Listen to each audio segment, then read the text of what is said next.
মৃত্যু হলো এক নাবালিকা মেয়ের। ঘটনাটি ঘটেছে মালদার মানিকচকের নারায়ণপুর চর এলাকায়। একমাত্র মেয়ের মৃত্যুতে কান্নায় ভেঙে পড়েছে পরিবারের লোকজন। জানা গেছে মৃত নাবালিকা মেয়ের নাম রতিকা চৌধুরী, বয়স 9। স্থানীয় নারায়ণপুর চর প্রাথমিক বিদ্যালয়ে তৃতীয় শ্রেণীর পড়াশোনা করত নাবালিকা মেয়েটি। ঘটনার সম্পর্কে আরও জানা গেছে শনিবার সকাল নাগাদ বাড়ির পার্শ্ববর্তী এলাকায় খেলাধুলা করছিল ওই মেয়েটি। খেলাধুলা করতে করতে হঠাৎ করে একটি গর্তে পা পড়ে রতিকার। সেই গর্তে সাপটি ছোবল দেয় বলে খবর। নাবালিকা মেয়েটি বাড়ি ফিরে তার মাকে জানায় পা জ্বালা করছে। নাবালিকা মেয়েটির অবনতি হলে তার বাবা ঘটনাস্থলে গিয়ে দেখেন সেই গর্তে একটি বিষধর সাপ রয়েছে।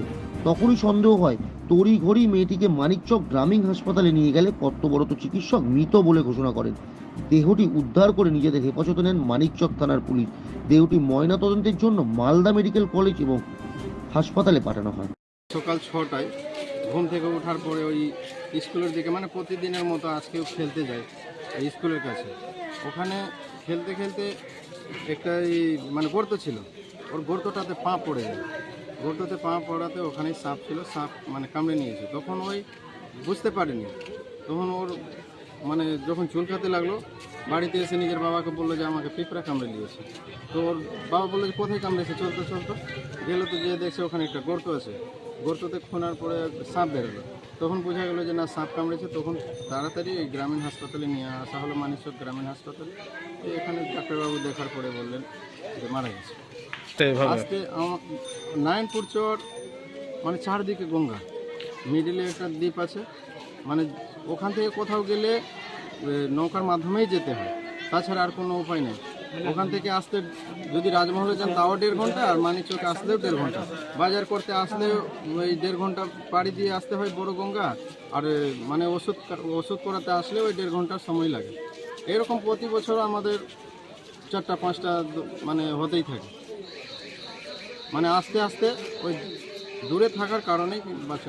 সকালে ঘুম থেকে উঠে নিজের বাবাকে বলছে একটু আমাকে কোলে নিয়ে ঘুরিয়ে দেবে, কোলে নিয়ে ঘুরালো। কোলটাকে নেমে মুখ দিল, মুখ দিয়ে বিস্কুট নিল।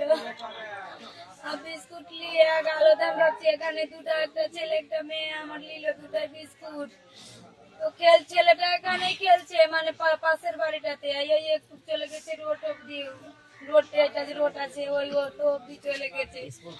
একটু লেট করে এসছে, আবার বলছে কাঁদতে কাঁদতে আসলো, হাঁটতে পারছিল না। তো বলছে যে কি কাটলো কিচ্ছু বলছে না। তো বলছি যে বল কি কাটলো কিচ্ছু পরে তাকে বলছে যে এই পিঁপড়া কেটেছে আমাকে, পিঁপড়া কেটেছে। তখন কোলে নিয়ে যাচ্ছি, তো বলছে যে পিঁপড়া কেটেছে। তখন বলছে যে ইসে মানে ইসে বিলে ছিল, যে কি যে কাটলো, ওটাতে আমার পা ঢুকে গেল। তো বিলটাকে কি যে কাটলো, কি কেটেছে কি মনে হচ্ছে? সাপ বাড়িয়েছে ওখান থেকে।